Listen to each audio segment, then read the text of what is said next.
위신을 세울 것이냐 실익을 챙길 것이냐 이게 한 가지로 가는 것은 없다고 봅니다. 애교가 그런 거예요. 예, 한 가지로 가는 것은 없는 거고 그 중심에는 국민이 있어야 된다고 봅니다. 국민들이 어떻게 살고 있고 국민들이 지금 그 나라와의 관계가 어떻게 이루어지고 있는지 그런 부분을 먼저 좀 살펴야 되지 않나 이런 생각을 해봅니다.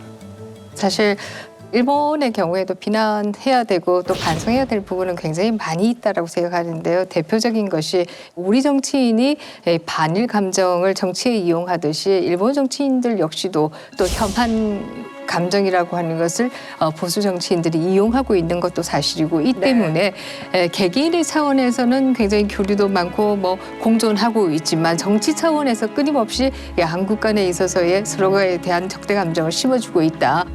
이것은 양국 모두 정치인들에게 비난하고 싶은 부분이 있다 이렇게 말씀드리겠고요. 그러나 또 한편에서 보면은 일본의 경우에는 지금 굉장히 중요한 현안이 있습니다. 올림픽 문제인데요. 넉 달여 앞으로 다가온 도쿄올림픽의 연기 가능성을 조직위 관계자가 직접 언급했습니다.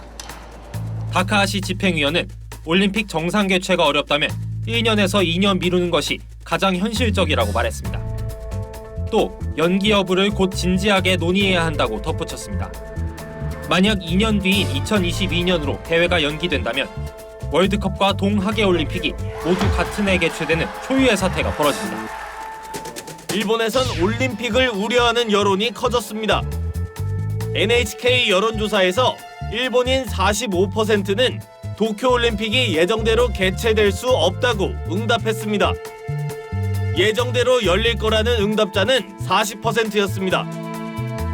트럼프 대통령도 도쿄올림픽을 1년 연기해야 한다고 말했습니다.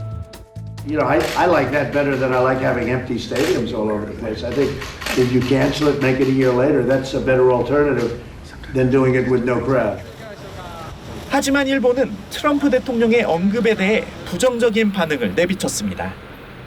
IOC も組織委員会も大会の延期ですとか中止というのは一切検討しておりませんで 일본 내에서도 올림픽을 반납해야 된다라고 하는 얘기도 나오고 있고요. 여기에 대해서도 정부나 뭐 집권 세력의 입장에서는 열심히 따온 올림픽을 내놓는다라고 하는 게 또 쉬운 문제는 아니에요. 그래서 일본 내에서 지금 얘기가 되고 있는 것은 4월까지 보자. 그래서 4월까지 좀 잡히면 우리가 계속 한다고 주장하고 4월까지도 안 잡히면 그때는 반납할 수밖에 없는 것이 아니냐 이런 얘기가 나오고 있는 상황이고 그렇게 되려면은 유입을 줄여야 하고 유입을 줄이기 위해서는 일본이나 중국에 대해서도 금지를 해야 되겠다 이런 논리가 또 한편에 있어서는 있는 것이다 이렇게 얘기할 수 있습니다.